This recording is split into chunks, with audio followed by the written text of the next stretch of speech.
If you've been waiting for your priority date to move, brace yourself, because the January 2026 Visa Bulletin is shaping up to be one of the most shocking updates we've seen in years. Applicants across the world are already talking about what USCIS might do next, because the predictions for this bulletin show sudden movement, unexpected retrogression risks, and a major policy shift that could either speed up your case or put it on pause. Before we dive in, let me tell you this: January is usually the most important visa bulletin of the entire year. It sets the tone for all remaining months, tells us what USCIS and the Department of State plan for visa allocation, and gives a clear signal about how aggressive or conservative they intend to be with green card numbers. What I'm about to share will affect family categories, employment categories, and adjustment of status applicants. So if you're filing soon or waiting for your date to become current, stay with me, because this might change everything for your case in 2026. Welcome to the channel.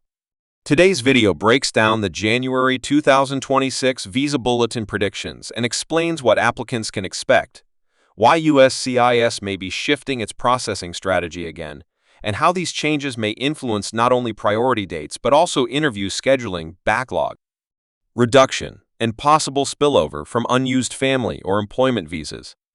These predictions are based on patterns from the last several months, internal workload reports, filing trends, and historical January movements going back more than 10 years. And let me warn you, January 2026 is not going to be a normal bulletin. We could see forward movement in places where movement has been frozen for months, and we might see slowdowns or retrogressions in categories that were previously improving. This is exactly why applicants are calling it a make-or-break bulletin. So let's go deep into what's coming. To understand January 2026, we have to begin with what USCIS has been doing throughout late 2024 and 2025. Over the last 2 years, USCIS has been aggressively trying to reduce interview requirements, speed up adjudication, and push more green cards into approval mode rather than review or interview mode. This resulted in faster adjustment of status timelines for some categories, but it also led to heavy demand in others. As more applicants filed, priority dates began hitting the maximum limit of what the visa system could handle. This is why the last few visa bulletins seemed cautious and sometimes even stagnant. USCIS was trying to get control of the overwhelming demand. January, however, always becomes a reset month. It is the first bulletin of the new fiscal quarter, and visa number allocations restart with more flexibility. In the past, we've seen January bulletins with massive forward jumps, especially in employment-based categories, and sometimes mild but positive movement in family-based categories. For 2026, early indicators suggest that USCIS might be preparing for a more proactive approach, especially if they want to burn through excess visas early in the fiscal year.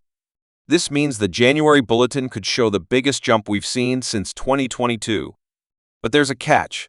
The demand is growing faster than USCIS can handle, so any aggressive movement could trigger later retrogression. Let's start with family-based categories because this is where the pressure has been the highest. Family-sponsored preference categories, especially phone, F2BE, and F3, have seen painfully slow movement for years. But late 2025 demand appears to have stabilized slightly. USCIS also continues shifting some of the processing load from international consulates to domestic service centers, which could indirectly create room for movement. Predictions show that F1 and F2B might finally see a few weeks to a month of forward movement. F3 and F4, the longest waiting categories, may see smaller but still positive shifts. The encouraging sign is that there is no strong indication of retrogression in January for family categories unless something drastic happens. But the real surprise might be in the dates for filing chart. Historically, the January Visa Bulletin sometimes expands dates for filing to allow applicants to submit early. There is a strong chance USCIS may open filing dates by 1 to 2 months in certain categories to manage future demand and smooth out the year. Now let's talk about employment-based categories, where the biggest shock may occur. EB1 has been volatile over the past few bulletins due to high international demand.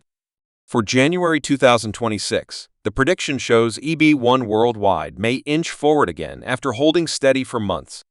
China and India could see small but meaningful forward movement if consular demand remains stable. EB2 is the unpredictable one. This category has been pulled back and pushed forward repeatedly as USCIS tries to balance demand. The prediction is that EB2 may move forward slightly, possibly 1 to 2 months, though India's movement will likely be much smaller unless there is visa spillover from family-based categories. EB3, on the other hand, could be the surprise winner. Historical patterns show that when USCIS anticipates strong employment filings, they sometimes push EB3 earlier to spread out demand. This could lead to a 1-month or even 2-month advancement for worldwide, and a modest improvement for India and China. EB3 other workers might also move, but far more cautiously because of overwhelming demand from previous years. A major wildcard for January 2026 is spillover. If family-based categories did not use all allotted visas during the previous months of the fiscal year, those unused numbers move into employment-based categories. This has happened several times in the past, and when it does, EB categories see jumps of multiple months, sometimes even years. Predictions indicate a small but possible spillover into employment in early 2026. If that happens, EB2 and EB3 could move more aggressively. However, USCIS rarely reveals spillover numbers publicly until February or March, so January may reflect early cautious movement while waiting for firm totals. Another important factor is the shifting workload at USCIS field offices. Many offices are now clearing out older I-485 cases faster than before. When these older cases are pushed out of the system, visa numbers tied to those applicants are released earlier, giving the Visa Bulletin more flexibility. This could directly influence January movement, especially in categories where backlogs were tied to interview-heavy cases. The new approach of interview waivers for low-risk applicants may boost January numbers even further. Now let's turn to adjustment of status applicants filing inside the United States. January is usually a strong month for those waiting to file. USCIS often tries to open the dates for filing chart in January or February to handle early filing surges. Predictions suggest that the January 2026 dates for filing chart may widen for both family-based and employment-based applicants. If that happens, a massive wave of new filings could occur. And here is the key part. Filing the I-485 early is one of the fastest ways to secure work authorization and travel permits, even when the green card itself is far from approval. That alone makes January a crucial month for thousands of applicants. There's also speculation that USCIS may introduce internal processing changes early next year to reduce fingerprinting delays, automate document verification, and reroute low-risk cases into streamlined adjudication tracks. If that happens, early 2026 could look very different from the slow-moving years we've seen recently. Faster processing could influence visa demand, which in turn affects the Visa Bulletin. More efficient processing typically means more visas get used earlier in the year, which could push priority dates forward in January, only for them to stabilize or even pull back slightly later in the year. This is why predictions always emphasize that January is just the beginning, not the full story. Now, let's talk about what applicants should actually do in response to these predictions. If your priority date is close to being current, January might finally be your moment. Prepare your documents early so you can file immediately if your date becomes current or if USCIS opens the dates for filing chart. If you're already waiting in the system, keep a close eye on your case status because faster adjudication could bring earlier approvals in 2026. And if you're far from your priority date, the January Bulletin will at least give you a clear signal about what to expect for the rest of the year. One of the most important things you can do now is ensure your documents are ready and error-free. Small mistakes can delay your case or even push your application into additional review, which could ruin your chances of benefiting from early 2026 movement. Double-check your forms, collect financial documents, review your priority date, and prepare your case as if your date might move sooner than expected. For many applicants, being prepared is the difference between filing early and missing your window. As we move closer to January, stay tuned because predictions can shift rapidly.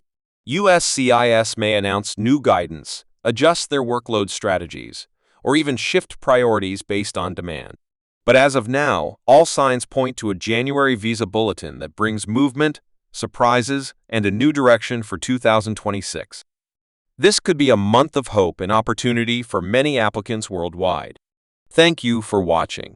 If you found this information helpful, make sure to subscribe and turn on notifications so you don't miss my full breakdown when the official January 2026 Visa Bulletin is released. Your support allows me to keep bringing you the most accurate visa updates, predictions, and analysis every month. Stay informed, stay prepared, and stay hopeful. Your immigration journey is moving forward, and the new year might finally bring the progress you've been waiting for. I'll see you in the next video.